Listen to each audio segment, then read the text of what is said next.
another way of looking at the idea of creative thinking, or not so much what is creative thinking, because of course creative thinking is being able to think in very unique, novel, original ways. But the second fold part of that question comes in, how do we actually do it, right? How do we engage in activities that train our mind to be able to think more creatively, or to kind of get out of perhaps the habit or the tendency that we have to just think in the same ways, perceive through the same model all the time, and always look at things from the same type of perspective, and never able to really change our perspective on a situation in order to intentionally look at it different, intentionally see a different, not only something different about an idea, but also see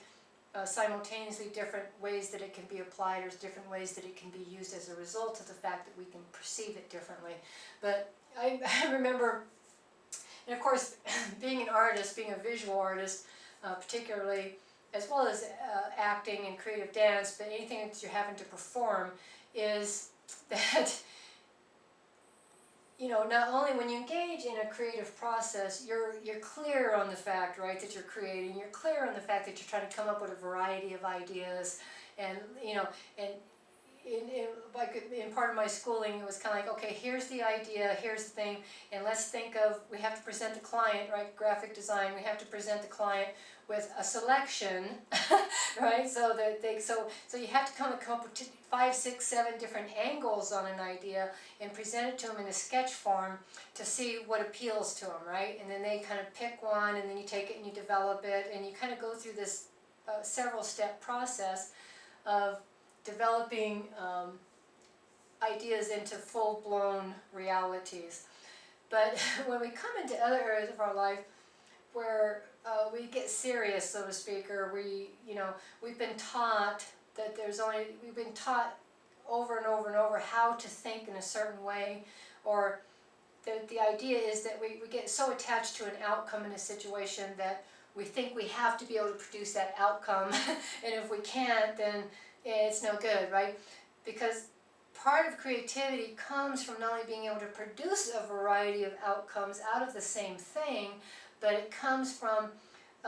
letting go of your attachment to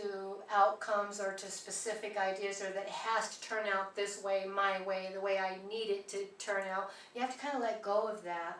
and be more spontaneous, right? Allow it to be more of a co-creative process, where when you engage in a situation and you have an intention, and you have,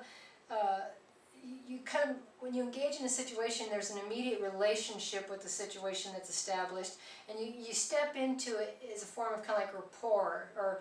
energetic sympathy, where you kind of like merge with it,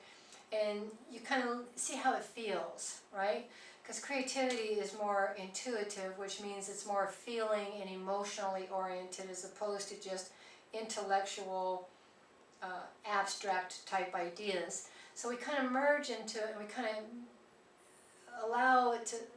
allow ourselves to feel it and have an emotional response to it, and we step into that, because that becomes the creative component. That becomes the mood or the mindset out of which creativity naturally takes place. It's more that playful, light and easy, loose, real flexible type of attitude that wants to just kind of like dance around ideas, or play with ideas, or look at ideas from a variety of perspectives, as far as the potential of the idea, as opposed to needing it to have a specific outcome. And there's different ways people do this. I've known artists that go into a painting like this, for example, with a full detailed sketch that they transfer onto the canvas, and they've already got it completely mapped out in their mind before they even start, And while I have done that, because, being more of a commercial artist or a graphic designer and stuff like that, sometimes you have to take that approach. But what I found is that basically you start off with kind of like a vague idea that has more of an emotional feeling component to it, And as you begin painting it, you kind of allow it to take on a life of its own. You allow it to kind of like spontaneously unfold, because creativity and knowledge they're living. They're not stagnant and fixed. They're always in a state of moving and fluctuating, and it's always about an evolutionary process that it's on. And while it kind of remains in the same type of form, it's always fluctuating and creating variations of itself, rather than just, repeatedly creating the same thing over and over and over and over, this exact thing that when you apply, it's going to create the same thing over and over. So, but the other approach that I did when I became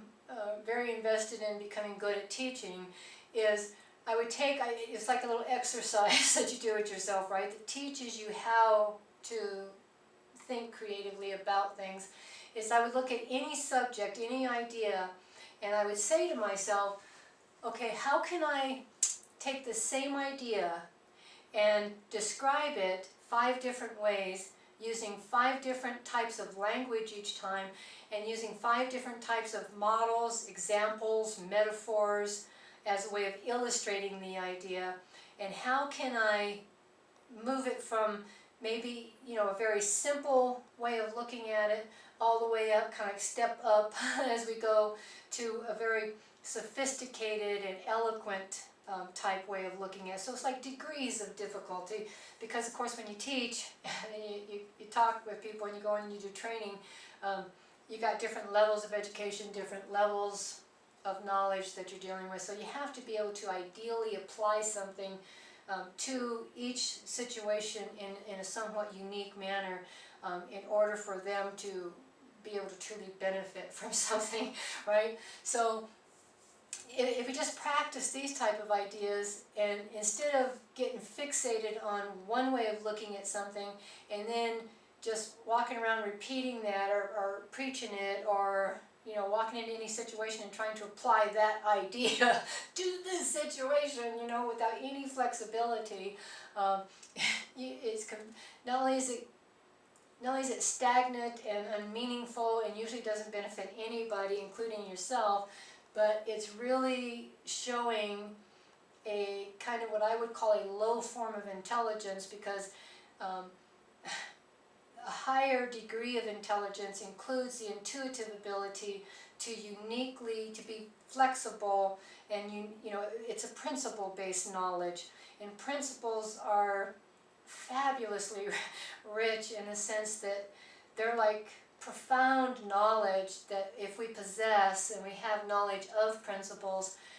allows us to walk into any situation and apply the same knowledge uniquely to that situation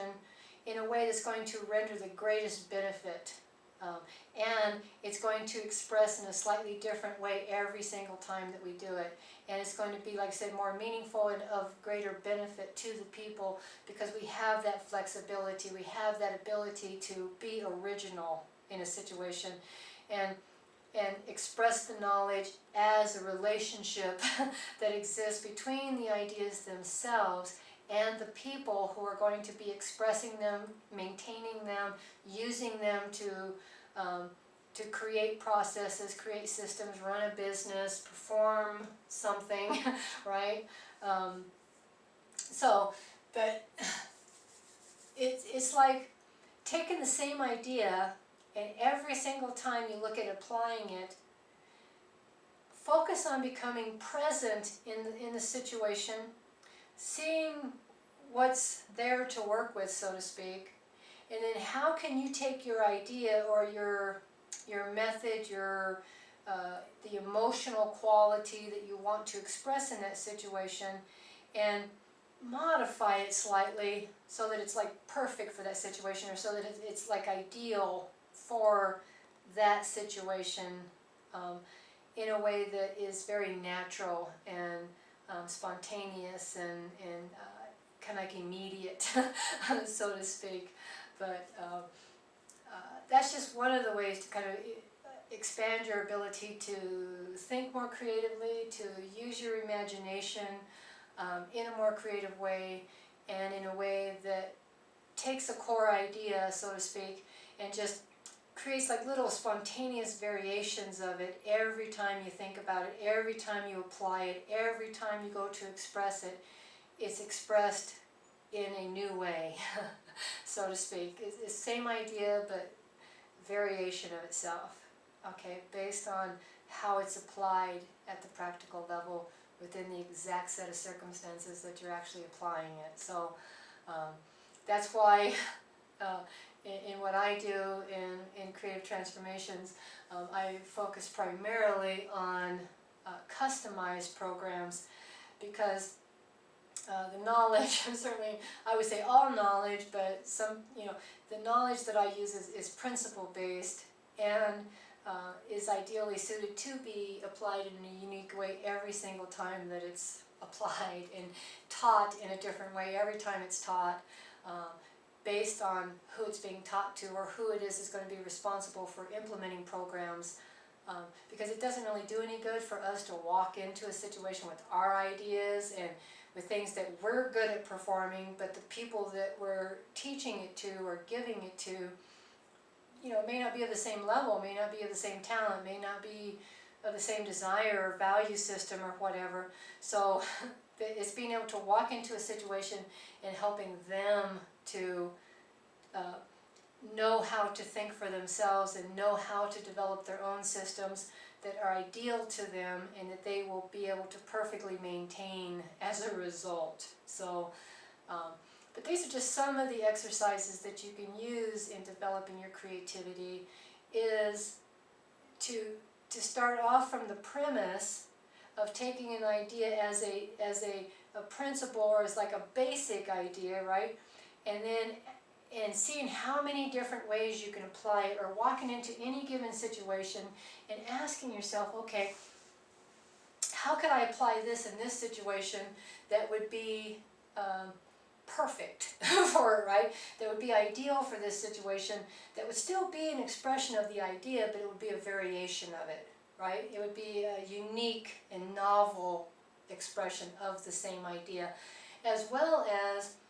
taking any idea, and you can just practice this, I do it all the time, is take any idea and say to yourself, okay, how can I explain this? And if 5 sounds like a lot, right? I kind of worked my way up to 5, but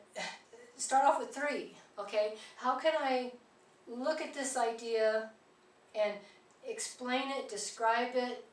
create it, develop it, using different language each time, using different ideas, different images, models, metaphors, examples, each time I describe it, but it's still describing the idea itself perfectly, right, as a means of expressing the idea, or as a means of using it in a way that people will get the concept, they'll get what you're talking about, okay, which is kind of like what expression is. So, and play with ideas, realize that part of what kills creativity is when we get really invested in things having to go our way, or having to go a specific way, and we don't have the ability to kind of lighten up and get loose around ideas and just play with them, right? And allow spontaneity to be a part of your process. Allow ideas to just kind of like blend and merge and begin interacting with your environment as a way of implementing them, knowing that they're going to produce a variation, or they're going to express in a little bit different way, and that's the idea. That's what they're supposed to do, right? Life is supposed to be unique and novel and original, because it's all about self-expression. It's all about self-creation and self-expression that creates unique and novel experiences each time that the same thing is being expressed. So, and again, the most important thing with creativity of any kind is to keep it enjoyable, keep it fun, keep a lightness around it, because otherwise it gets bogged down and it starts changing. So just keep it light, playful, dance with ideas, move, develop your ability to be super flexible, and it'll do wonders in terms of your ability to express yourself uniquely in a variety of situations. So, but play and have fun.